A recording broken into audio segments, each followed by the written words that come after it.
Salut Daniel, je te souhaite la bienvenue au laboratoire du web pour cette interview qui va durer 40-45 minutes, peut-être 1 heure, ça dépend si tu es bavard et puis moi aussi. Donc j'espère que tu es en forme pour ça. Je le suis toujours et merci pour l'accueil en tout cas. Eh ben, c'est un grand plaisir, surtout que je n'ai pas l'occasion tous les jours d'interviewer un, un Nantais, un compatriote nantais. Je ne sais pas si on peut dire compatriote en étant dans la même ville. Mais voilà, donc je le répète à chaque fois en début d'interview, pour ceux qui arrivent la première fois, on, on va parler mindset de manière directe et indirecte, en se basant essentiellement sur ton parcours de vie, les choix que tu as faits, qui t'ont emmené là où tu es aujourd'hui, pour que les gens puissent s'inspirer et être de meilleurs entrepreneurs qu'ils ne le sont aujourd'hui. Avec plaisir. Donc on va commencer avec une première question que j'aime beaucoup. J'aimerais que tu nous fasses découvrir le Daniel enfant. Quel type d'enfant tu étais? Oula, un petit peu, on va dire, aujourd'hui, je pense qu'on me qualifierait d'hyperactif. J'avais tendance à courir tout le temps, bouger tout le temps, à ne pas tenir en place. Voilà, avec pas mal de bleus à la clé quand j'étais vraiment plus petit. Mais voilà, j'étais un petit peu vif, on va dire. Ok. Et au niveau scolaire, tu étais plutôt l'enfant Alors qui là-dessus, suit, qui écoute? ouais, plutôt sage dans l'ensemble, qui avait tendance à plutôt écouter les professeurs en cours et à suivre ce qu'ils disaient. Donc je faisais pas partie du club des turbulents. Ok, t'étais pas dans les bad boys. C'est ça. Et quand tu étais plus petit, tu te voyais comment plus tard, en tant qu'adulte? Alors là, je vais être honnête, je me voyais pas spécialement dans un type de métier ou de vie. Là-dessus, on va dire que quand j'étais enfant, on va dire, je me laissais porter plutôt par les choses. Mais D'accord. je n'étais pas en train de me dire je serai comme ça, ou j'aurai telle vie, ou j'aurai tel métier. C'est plus le métier est venu à moi que l'inverse. Ok. Alors, qu'est-ce qui te faisait vibrer quand tu étais enfant? Qu'est-ce que tu aimais faire? Alors, comme beaucoup, les jeux vidéo à l'époque, Ok. j'étais très fan de jeux vidéo, de jeux de rôle, surtout des jeux comme Morrowind, Oblivion, pour ceux à qui ça parle. Et à l'époque, je faisais partie d'une communauté de ce qu'on appelait de modeurs. Donc, on créait des mods, on modifiait les jeux sur lesquels on jouait, et on proposait ces mods à la communauté. Ok. Et donc ça a bercé une partie de ton enfance. Exactement. Ça marche. Bon, maintenant qu'on a un petit peu le cadre du type d'enfant que tu étais, donc moi j'aime bien parler de ça parce que ça montre, enfin, ça peut nous montrer pourquoi tu as fait certains choix plus tard, et ça montre aussi qu'un entrepreneur, il y a autant de profils que d'entrepreneurs, et qu'il n'y a pas, enfin, il faut pas être sorti d'école de commerce pour être entrepreneur, il faut pas non plus avoir été celui qui a été à la rue et qui a tout reconstruit. Enfin, il y a tellement de profils que n'importe qui peut être entrepreneur, enfin n'importe qui, euh, qui accepte de prendre les décisions pour l'être.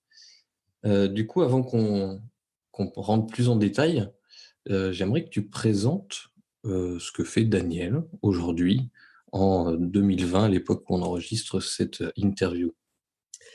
Alors aujourd'hui, j'ai créé une agence web qui s'appelle SEO Mix. C'est une agence qui est basée à Nantes. On est une dizaine de personnes et on a une spécialité. On se consacre principalement au référencement naturel et plus particulièrement au référencement naturel d'un CMS qui s'appelle WordPress. Donc en gros, pour expliquer l'un et l'autre, le référencement naturel, pour ceux qui ne savent pas ce que c'est purement et simplement le fait de mettre un site internet en premier dans Google. Si on ne peut pas le résumer plus facilement et plus rapidement que ça, c'est si vous êtes un garage automobile, par exemple, c'est de dire quand je vais taper garage plus le nom de ma ville, bah, je vais être en premier dans les résultats du moteur de recherche. Donc ça, c'est le référencement naturel. Et nous, on le fait avec une vraie spécialisation sur un outil qui s'appelle WordPress. Et WordPress, pour ceux qui ne connaissent pas, c'est un CMS gratuit qui vous permet de créer un site internet et de le gérer. Et qui aujourd'hui, en juillet 2020, représente 37% du web mondial, part de marché qui ne fait qu'augmenter d'année en année. Donc quand vous allez sur Internet, vous tombez très régulièrement sur des sites WordPress sans pour autant vous en rendre compte. Ok, écoute, ça me paraît assez clair. Et donc, moi, ce qui m'intéresse, c'est de savoir ce qui s'est passé pour que tu sois à la tête d'une agence avec 10 personnes, sachant qu'à la base, tu étais un enfant comme les autres qui jouait, en l'occurrence, Aux jeux vidéo. aux jeux de rôle, aux jeux vidéo. Mais qu'est-ce qui s'est passé sur ton parcours pour que tu en arrives là où tu en es aujourd'hui? Alors, comme beaucoup, moi, dans ce métier, on est beaucoup d'autodidactes, en tout cas dans ma génération. Alors, les plus jeunes là, qui arrivent sur le marché du travail, il y a des formations en référencement naturel, mais faut savoir d'abord qu'à l'époque, le référencement naturel commençait tout juste. C'était pas enseigné dans les écoles. Le besoin venait à peine d'être créé avec l'arrivée massive des moteurs de recherche. Mais il faut garder en tête qu'il y a 20 ans, Google n'existait pas. Donc c'est allé très vite. Et donc moi à l'époque, en fait, comme je le disais, le métier est venu à moi, puisqu'à la base j'ai fait des études, mais alors qui n'ont rien à voir, puisque j'ai fait une licence en langue étrangère appliquée, donc plutôt dédiée à des métiers pour faire de la logistique ou faire de la traduction notamment. Ok. Et de cette licence que j'ai adorée, sur laquelle j'ai eu, voilà, où j'ai appris beaucoup de choses, je me suis orienté après sur une école de commerce basée à Nantes qui s'appelle l'IDRAC, mais qui était pareil, une école de commerce assez transversale. Donc on pouvait aborder des notions de comptabilité, de management, de stratégie d'entreprise, mais pas du tout axé web. À l'époque, comme toutes les autres écoles, aucun cours de web n'était donné, et donc encore moins de référencement naturel. Et la raison pour laquelle j'ai atterri dans ce milieu-là, c'est que j'ai fait un stage à Angers, dans laquelle j'étais la personne la plus compétente au niveau informatique, et qui, en gros, avec un ordinateur avait un petit souci, c'est moi qui le gérais. Et dès lors qu'ils ont eu des problématiques web, puisque c'était une agence immobilière, et donc il y avait des notions de flux produits pour publier les annonces notamment, en fait, c'est moi qui suis devenu le relais. Et puis, de fil en aiguille, le prestataire avec qui on travaillait m'a embauché. Et puis, j'ai atterri dans le web. Et puis, à l'époque, il y avait des sites WordPress. Donc, je me suis mis sur WordPress. Ouais, ça s'est fait assez naturellement. Exactement. Quand je dis que le métier est venu à moi, c'est vraiment le cas. Ok. Et qu'est-ce qui s'est passé ensuite? Parce que, a priori, tu n'es plus, tu n'es plus salarié. Alors, donc, à l'époque, donc, j'étais dans une agence web qui s'appelle Calcible, une agence qui existe toujours à Angers. Mais le fait que c'était à Angers et que j'habitais à Nantes fait qu'au bout d'un moment, voilà, j'ai quitté ce poste pour trouver un travail près de chez moi. Et en l'occurrence, j'ai travaillé pour un site à la base. J'avais été embauché en tant que responsable web marketing d'un site e-commerce qui s'appelait Bien et Bio, qui à l'époque d'ailleurs était dans les 100 premiers sites e-commerce de France. On n'était pas un tout petit site, on avait quelque chose qui tournait plutôt bien, et dans lequel j'avais une casquette de chargé de web marketing. C'est-à-dire que je ne touchais pas que au référencement naturel, je ne touchais pas qu'à des WordPress. Je gérais aussi les campagnes de référencement payant, les campagnes d'emailing, les réseaux sociaux, etc., etc. Donc une notion très transversale. Et en fait, la raison pour laquelle je me suis mis à mon compte, c'est principalement des divergences avec ma responsable de l'époque, sur lesquelles nous n'étions pas du tout sur la même longueur d'onde, ce qui fait que j'en ai eu pas marre d'être salarié, mais marre d'avoir une personne que je ne jugeais pas suffisamment compétente d'un point de vue technique, et surtout pas à l'écoute. Et donc, voilà, je me suis mis freelance pour pouvoir me dire au moins je peux déployer des stratégies comme je l'entends, avec les moyens nécessaires, en pouvant me consacrer aussi pour un peu de temps pour me former. Et donc à l'époque, j'ai créé un petit site, un petit blog qui s'appelle SOMix, qui me servait à tester et bidouiller. Et le petit site est devenu une entreprise et ensuite s'est mis à embaucher. Ok, sympa. Et pourquoi avoir fait ce choix-là plutôt que de chercher une autre entreprise ou vendre tes compétences? Parce qu'à l'époque, en fait, le site, enfin, le blog de test que je m'étais créé à la base vraiment pour l'intention première, c'était vraiment de voilà, faire des tests sur WordPress, de le bidouiller, de voir un peu ce que ça donne, faire des tests en référence naturelle pour voir ce qui marche, ce qui marche pas. Et en fait, c'est que j'ai eu déjà des demandes de clients à l'époque. Donc, comme j'avais déjà des demandes, je me suis mis à mon compte. Sinon, oui, effectivement, j'aurais pu postuler à d'autres agences sur Nantes. Ça m'aurait pas déplu en soi, mais là, le fait est que j'ai eu l'occasion puisque j'avais déjà des demandes de prospects de clients. Ok, c'est marrant parce que quand on t'écoute parler là en l'espace de 5 minutes, on a l'impression que c'était assez assez fluide et évident, que les choses se sont présentées à toi naturellement. Ben, Euh, oui, j'ai eu assez de chance là-dessus. J'ai pas eu des choix cornéliens en me disant je prends un risque énorme. Tout le travail que j'ai pu faire sur le site au fil des semaines et des mois a fait que naturellement j'avais des clients. Donc après, me lancer dans le grand bain de l'entrepreneuriat n'a pas posé de souci en soi. d'accord. Et comment t'en es venu à être un, un simple blog à une agence avec Des des gens salariés. dans cette agence, ouais, des Euh, salariés. alors en fait, à la base, donc c'était vraiment un site de test. Comme je disais, c'était vraiment pour bidouiller. Donc, j'ai vraiment fait n'importe quoi. J'ai cassé plusieurs fois mon site, au passage. Voilà, c'est comme ça qu'on apprend. C'est comme ça que ça rentre dans le crâne. Et en fait, la clé, ce qui a fait toute la différence par rapport à d'autres personnes que je peux connaître en freelance ou qui ont créé des sociétés, c'est qu'en fait, aux études que j'ai faites, j'ai eu pas mal de cours de marketing et de web marketing. J'ai eu notamment deux, trois très bons professeurs sur ces sujets-là. Et je savais que dès le départ, la clé, c'était la différenciation. On n'est pas une agence web classique, on n'est pas une agence de référencement classique, on est une vraie spécialité. Et dès le début, en fait, on a travaillé l'image de marque. C'est-à-dire que pour le petit nom de l'entreprise, en fait, à l'époque, le référencement naturel en anglais, ça se dit SEO. Donc, je l'ai appelé SEO Mix, le mix SEO. Voilà, c'est devenu ça. Et après, du terme mix, j'avais le choix entre un mixeur, ce qui a été le choix qu'on a fait comme un mixeur de cuisine comme logo, ou de Ouais. partir sur un mix comme un DJ. On a eu plusieurs possibilités graphiques. Voilà, sur le mixeur, le bon mélange entre référencement naturel et WordPress. Et comme on s'est vraiment spécialisé là-dessus, c'est-à-dire qu'on a tendance, alors même si on en a quelques-uns, on accepte un peu moins de clients qui ont d'autres CMS et d'autres outils. Et de la même façon, on fait d'autres prestations en dehors du référencement naturel, mais ça reste notre cœur de métier. C'est-à-dire qu'on va faire un peu de création de site, un peu de référencement payant, des choses comme ça, mais nos clients et notre communauté ils nous connaissent via cette spécialité. Et ça fait toute la différence pour faire parler de nous, pour signer des contrats, pour monter en compétences aussi, être capable de fournir une vraie plus-value à un client sur notre maîtrise de WordPress. Donc la notion de marque reste très importante. Ouais, et puis ouais, t'as mis le doigt sur quelque chose d'intéressant en marketing, la spécialisation. Mhm. C'est vrai que du coup, au lieu d'être une agence parmi d'autres, t'as pu te spécialiser et être plus visible aux yeux de tes prospects. Ça me rappelle quand je faisais de la création de sites, au lieu de viser n'importe quel site, que ce soit des sites pour des commerces qui veulent avoir un site vitrine, etc.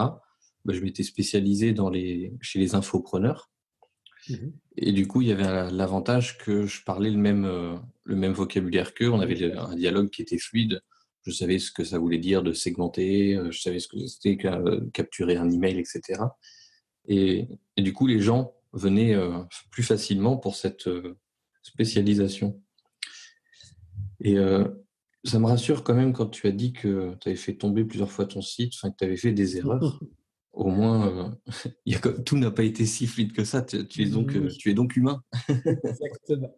Après, sur les métiers techniques, hein, ce que je leur dis à mes collègues, l'erreur, elle est humaine et l'erreur, elle arrivera tout le temps, constamment. On est effectivement des hommes et des femmes et donc de tromper dans un développement, cracher un site, ça peut arriver. Et la clé derrière, c'est d'être capable plus de retenir, de se dire, voilà, j'ai fait cette erreur, pourquoi je l'ai fait, qu'est-ce qui me manquait comme outil, qu'est-ce qui me manquait comme compétences, comme temps, histoire que la prochaine fois, ça ne se reproduise pas, ou en tout cas que j'anticipe et que je puisse me dire, attention, là, il y a danger. Mais Ouais, oui, voilà, d'être capable de rebondir, etc. Ouais. casser son site, c'est un classique quand on est développeur et ça fait partie du métier. Et qu'est-ce qui change entre une entreprise où tu es, tout seul, donc un peu blog et tout ça, et à une agence où tu as d'autres responsabilités, tu as salariés qui comptent sur toi et toi, tu comptes sur eux aussi. Qu'est-ce que ça change au quotidien? Alors, en fait, c'est que c'est pas du tout la même approche de sa vie. En fait, j'entends beaucoup parler, quand on peut lire des interviews, des articles, etc., de gens qui vous disent, voilà, il faut créer sa société, il faut embaucher, il faut grossir, la croissance à tout prix, etc. Et en fait, il n'y a pas de, chaque statut est différent, chaque statut a ses avantages et inconvénients, et chaque statut correspond à un caractère. Il y a des gens qui sont faits pour être freelance, il y a des gens qui sont faits pour être salariés, il y a des gens qui sont faits pour être chef d'entreprise. Chacun voit midi à sa porte. En grosso modo, au début, quand j'étais freelance, le gros avantage, c'est ses horaires, hein. On fait un peu ce qu'on Mm. veut. On a les contraintes clients, mais si on veut commencer à 11h le matin, on commence à 11h le matin. Si on veut finir à 3h l'après-midi, on finit à 3h l'après-midi. Il n'y a personne qui va venir nous dire ce serait bien que tu travailles, que tu fasses attention à tes horaires. Par contre, quand on est freelance, on est seul. Donc, quand un problème survient, on est seul face à cette problématique-là et personne n'est là pour nous aider. Donc, il peut y avoir des moments un peu de solitude, de se dire, voilà, je ne sais pas gérer cette problématique, je ne sais pas gérer ce client, je ne sais pas gérer ce bug, qu'est-ce que je fais, comment je le gère, et ainsi de suite. Donc, ça a des avantages et inconvénients. Et à l'inverse, dès qu'on est une équipe, pour le coup, on peut déléguer, on peut s'entraider, on peut se former les uns les autres parce que chacun va apporter une plus-value à son collègue. Donc, voilà, tout ça, c'est une vraie force. Par contre, il y a des contraintes plus juridiques, administratives, beaucoup de paperasse, tout ce que je déteste faire notamment. Mais voilà, il y a des avantages et des inconvénients dans les deux formes. D'accord. Mais toi, c'est un choix qui te correspond bien. Exactement. Alors, les contraintes administratives, alors plus dans le sens de la partie de paperasse où des fois il y a des formulaires à remplir, des choses voilà, où on nous complique la vie alors qu'au final on aurait pu simplifier. Voilà. Ça, c'est quelque chose qui peut être très pesant, mais je préfère travailler en équipe. Être capable de travailler à plusieurs sur un projet, d'avoir des formations internes entre nous. Il y en a un qui vient aider et donner ses compétences et ainsi de suite. Mm. Euh, je ne suis pas fait, moi, à titre personnel, pour rester freelance éternellement. Je tourne vite en rond tout seul. Il me manque des gens avec qui parler, avec qui échanger, avec qui grandir et ainsi de suite. Ça doit être les restes de l'hyperactivité. Tu as besoin que d'autres gens, Sans doute. de donner ton énergie à d'autres gens aussi. C'est fortement possible. Et petite question plus légère, en dehors de SEO Mix, est-ce que tu as des passions? Qu'est-ce que tu fais en dehors de ton travail? Parce qu'un entrepreneur peut vite être accaparé par son travail, surtout quand on est très actif. Oui, alors je vais être honnête, hein, le travail prend pas mal de place. Et puis là, en fait, tout simplement, ce qui m'occupe, c'est j'ai deux enfants. Donc Effectivement, ça on va s'occupe.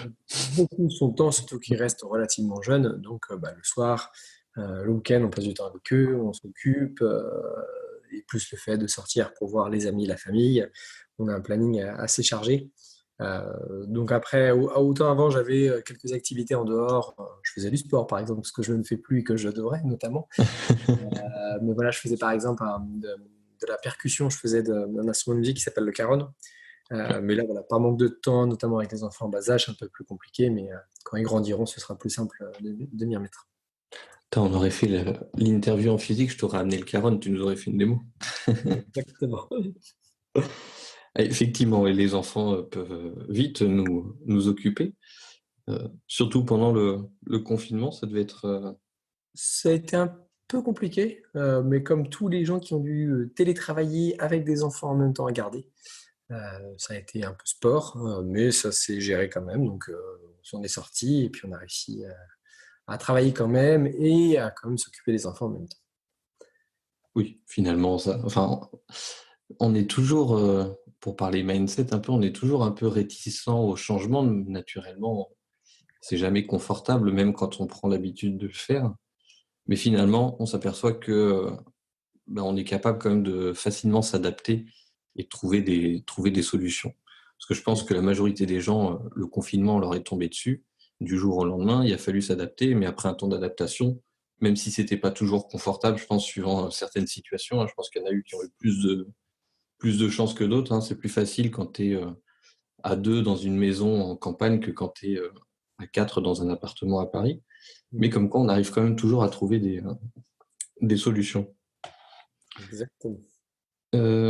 Alors, hors confinement, comment tu t'organises dans une journée, sachant qu'en plus, tu n'es pas tout seul? Alors, ça va être très très variable. Parce qu'en fait, aujourd'hui, à l'agence SEMX, donc je disais, on est une dizaine de personnes.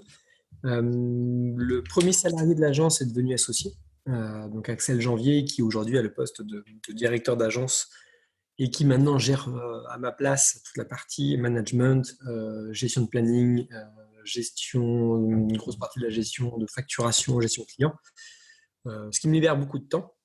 Et en fait, là, à l'heure où je parle, en fait, il me reste encore 3 casquettes, ce qui fait que mes journées peuvent vraiment changer du tout au tout. J'ai la casquette toujours de la partie communication, là notamment en live là, avec cette interview, mais voilà, tout ce qui va être conférence, tout ce qui va être article, tout ce qui va être interview, c'est moi qui vais les mettre en place, qui vais les gérer, qui vais les développer. J'ai une deuxième casquette qui va être la casquette formateur. On donne des formations à l'agence, on en donne assez peu. Elles sont assez ponctuelles, mais c'est moi qui les donne toutes. Donc notamment des formations WordPress SEO spécialisées pour aider les gens à améliorer leur maîtrise de l'outil et améliorer leur connaissance SEO et le mix des deux pour vraiment avoir de bons résultats. Et ma troisième casquette, c'est la casquette projet, qui est celle sur laquelle je m'amuse le plus. Et là, c'est plus les projets de l'agence, les outils ou les projets qu'on va développer. Là, notamment, on est en train de finaliser un projet d'extension de référencement premium pour WordPress qui s'appelle SEOki. Oui, je suis inscrit à la liste depuis quelques temps. Ouais, alors, le nom a été trouvé il y a longtemps, la communication a commencé il y a longtemps, mais en fait, le vrai développement a commencé cette année.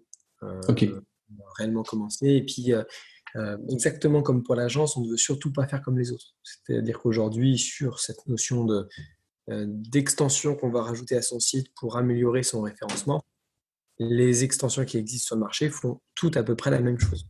Elles ont à peu près le même principe de fonctionnement, c'est l'interface surtout qui va changer, mais en soi, elles font le même job. Alors, le but du jeu, comme je le disais pour SOMX, c'est de surtout pas faire comme les autres, c'est de partir du besoin utilisateur et de se dire, moi je développe ce besoin-là, quitte à faire quelque chose qui au final n'aura rien à voir avec les autres. Ce qui est d'ailleurs une excellente manière de faire. Un peu comme, je crois que je l'ai dit dans une interview ce matin, un peu comme Tesla qui veut faire une voiture électrique et qui part d'une page blanche, là où d'autres constructeurs qui font déjà d'autres voitures vont s'appuyer un peu sur leurs standards déjà en place et venir greffer leurs choses et donc leur nouvelle technologie. Et du coup, finalement, les gens tous les concurrents font à peu près la même chose. Exactement. La clé, de toute façon, en business, en entreprise, il y a deux grands moyens, de toute manière, de faire croître une société. C'est soit on a du budget pour embaucher des commerciaux, faire de la com, de la publicité, etc. Soit on a un produit ou une communication, ou une manière de parler qui va être différenciante, et ce qui permet de souvent conquérir un marché, de plus facilement se faire connaître d'une manière naturelle auprès de ses prospects. La clé. Tu as dit la clé, du coup, comme SEOki. Exactement. La clé du SEO. Et aujourd'hui, dans votre agence, c'est quoi, selon toi, les plus grands axes d'amélioration? Qu'est-ce qui peut un petit peu bloquer la progression encore? Alors, comme dans toute agence, c'est les paliers. Les paliers en nombre de personnes. Quand on est tout seul, on gère comme on gère son portefeuille client et puis tout va bien. Quand on commence à être 2, 3, on commence à mettre en place des outils pour pouvoir communiquer ensemble, pour pouvoir se coordonner, échanger, et ainsi de suite. Ça se passe assez bien. Et puis dès que là, on est comme nous aujourd'hui à un palier d'une dizaine de personnes, faut changer les outils, il faut changer les méthodologies. Et en fait, l'important dans une agence quand elle évolue, c'est de ne surtout pas se figer dans ses outils, dans ses méthodes, dans ses pratiques. Là, par exemple, aujourd'hui, nous, au sein de l'agence, on est en train de se réorganiser en pôles, avec différents pôles au sein de l'agence, tout simplement parce que le fonctionnement initial ne fonctionnait pas. Et on a ça dans notre ADN chez SMX, c'est de se dire, On va tester de nouvelles choses, on va tester de nouveaux outils, de nouvelles méthodologies, de nouvelles responsabilités, une nouvelle organisation interne, et ainsi de suite. Et si ça marche, on continue. Si ça marche pas, on change. Et on a trop souvent des entreprises qui, en grossissant, gardent les mêmes process, qui ne se remettent pas forcément en question sur leur manière de travailler ou d'échanger, que ce soit en interne avec les clients. Et ben voilà, nous, on essaie de faire ça au fur et à mesure et que c'est ça justement qui permettra à l'agence de grossir. Ouais, bah oui, parce que sinon tu te retrouves avec un système qui peut vite devenir lourd parce que tu n'as pas envie de changer les choses et au lieu de le simplifier, tu l'alourdis. Oui. Donc, ouais, il faut être capable, plus tu grossis, plus il faut être capable de se renouveler, ce qui ne doit pas toujours être simple.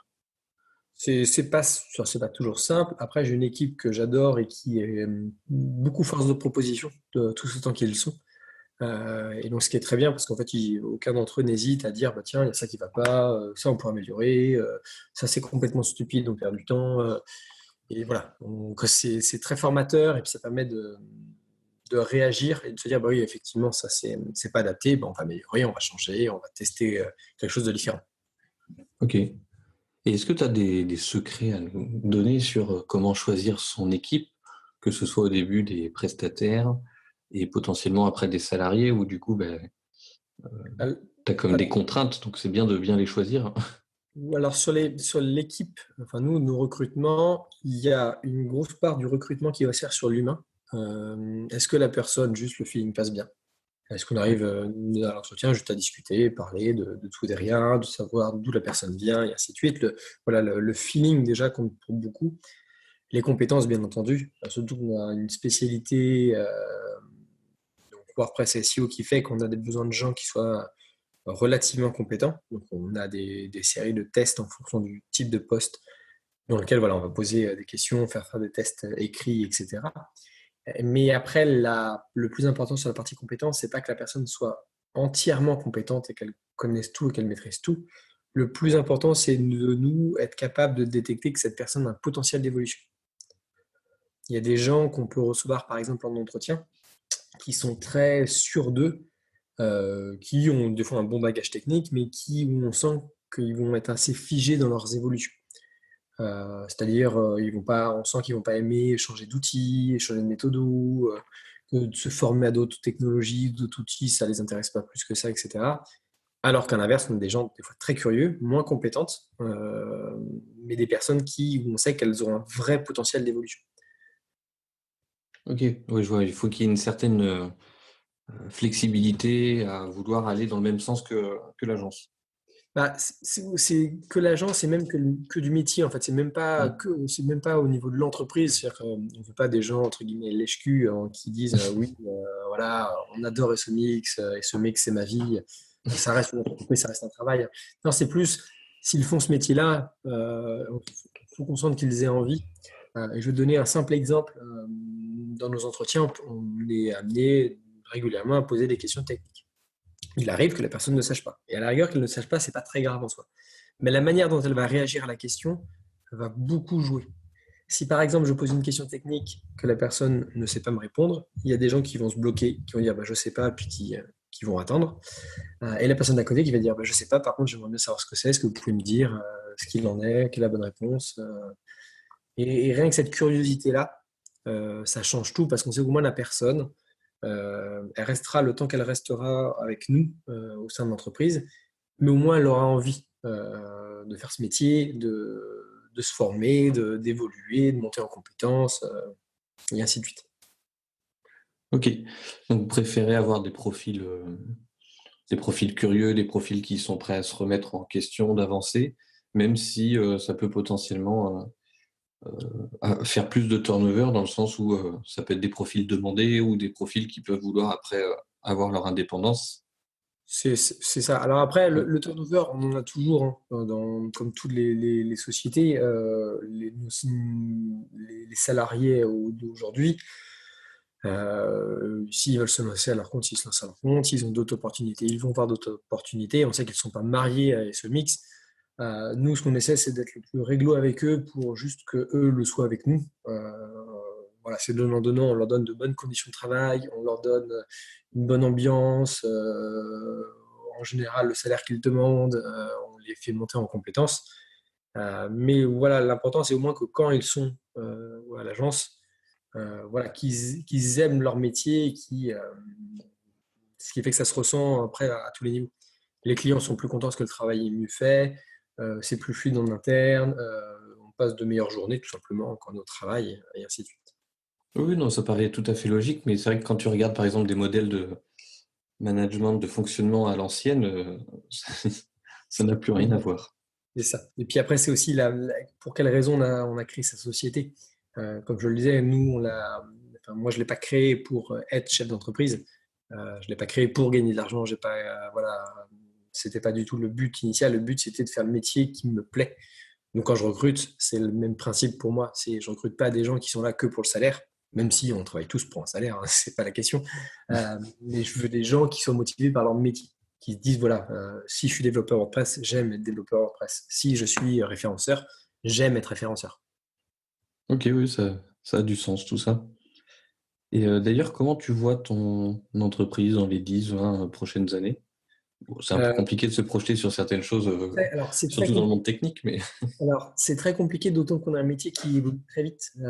Google, dans 10 ans, personne n'est capable de dire ce qu'il deviendra, ce que deviendra notamment le moteur de recherche. Donc, c'est triste à dire, hein, mais peut-être que le moteur de recherche, la partie naturelle, disparaîtra dans 10 ans. On ne sait jamais. Voilà, ça peut arriver. Donc, c'est dur de se projeter sur son métier. Euh, Cependant, nous, l'agence va continuer à croître, d'une part, parce qu'on a de plus en plus de prospects, de clients. Donc, plus de clients veut dire plus de collaborateurs. Donc, on grossit, on embauche au fur et à mesure que la demande augmente. Donc, et ce mix va continuer à grossir de personnes sur la partie agence. Non, le but du jeu, là, maintenant, c'est de développer plutôt des produits. Il y a Iseoki dont j'ai parlé. Après, on a plein d'autres idées sous le coude. Il faut juste qu'on prenne le temps de les mettre en place. Donc, on va faire projet par projet. Mais voilà, on va s'amuser plutôt sur ce genre de choses parce qu'il y a encore là aussi une vraie demande, de vrais besoins sur lesquels il n'y a pas de réponse actuellement sur le marché. Et nous, le but du jeu, voilà, c'est de s'amuser avec ces projets-là. ok. Et donc pour le moment, dans ta tête, il y a juste ce projet-là ou tu as je sais pas, des projets secrets que tu aimerais mettre en place dans Alors, un j'ai avenir? d'autres projets qu'on va Ouais. garder pour nous parce qu'après, c'est d'autres développements de produits aussi supplémentaires. Mm. Mais oui, il y a plein d'idées. Enfin, surtout dans le web, on a un métier où il y a plein de choses, plein de choses à faire. Donc après, il faut juste qu'on prenne le temps de les mettre en place. Ok. Et qu'est-ce que tu pourrais conseiller aux gens qui veulent se développer? Alors moi, je sais que dans ma cible, essentiellement, j'ai des gens qui sont déjà entrepreneurs, mais qui se retrouvent confrontés au truc classique de l'entrepreneur. Ils bloquent vite en fait, à avoir un agenda qui est complètement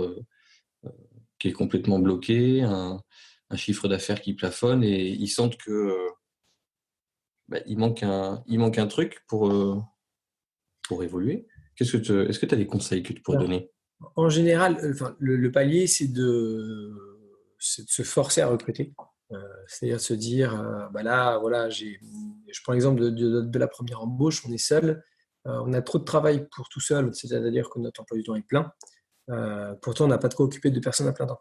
Euh, Bah, en fait, on saute le pas et on se dit, bah, de toute façon, voilà, il faut aller de l'avant, on ne fait pas d'omelette sans casser les œufs, pour reprendre l'expression. Donc, il faut se lancer. Et après, c'est d'autant plus facile de se lancer qu'on a bien défini sa stratégie. Si je reprends nous l'exemple des SOBX, comme on a une vraie spécialité et qu'on est reconnu pour ça, bah, l'avantage c'est qu'on peut mettre des tarifs qui sont adaptés à cette spécialité. C'est-à-dire qu'on va être plus cher que d'autres agences, mais pour une meilleure compétence. Et donc, en fait, ce tarif plus élevé bah, nous permet d'avoir plus de souplesse pour embaucher de nouvelles personnes et continuer à grossir. Ouais, ok, je vois où tu veux en venir.